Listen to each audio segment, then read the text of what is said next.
She meant the world to me. And so do you. I just want you to know that I love you. I love you so much.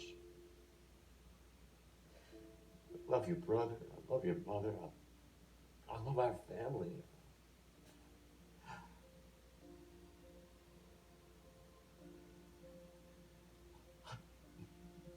I'm so sorry that I wasn't a better father. I'm so sorry that I couldn't protect you guys.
From the twisted mind of James Wan, the creator of Saw and Dead Silence.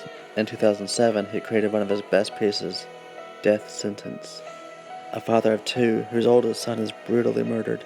The court, as usual, fails to prosecute, but the father, Nicholas, becomes the prosecutor seeking revenge.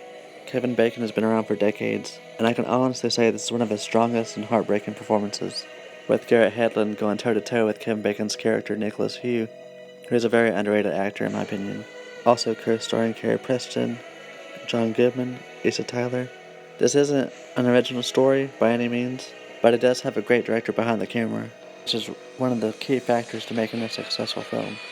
Not only is it Kim Bacon's best performance, but it's also one of James Wan's best films.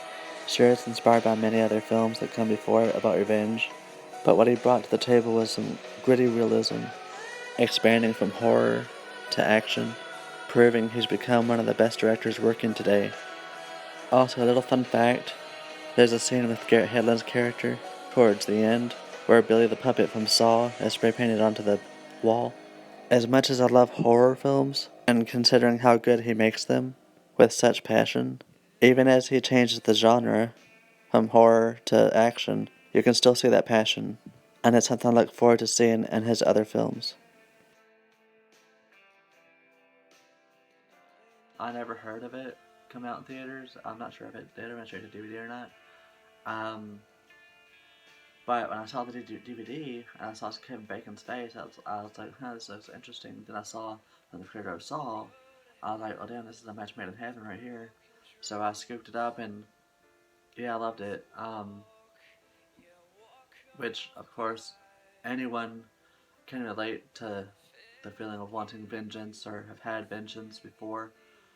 Not Probably not to this extent. It seems a little handheld here and there to make it feel like you're in the moment, but then the scenes when the character Nicholas Yu is running from the thugs, it it's really carried on for quite a while, at least a good 5 minutes it seems, and it really makes you feel tired for the character, like you're in the situation running. And um, what's different about this though is that after he seeks revenge, it's not done there. It even wages the war to become worse than what it was, to where the rest of his family gets killed. And there you would think that he would have learned his lesson to stop there, but it keeps on going, even though after his son is in the hospital. Um, but I mean, at that point and that state of mind, of course, anybody probably would. And it's really heartbreaking at the end because he killed all these people, but then he ended up dying himself. Uh, and which is realistic. And considering how many damn times he got shot. Um, but yeah, because the detective mentions how his son's gonna make it, and once he gets out of the coma, he's gonna realize his whole family's dead.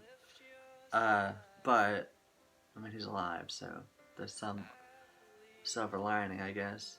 Um, but a very small, frail line.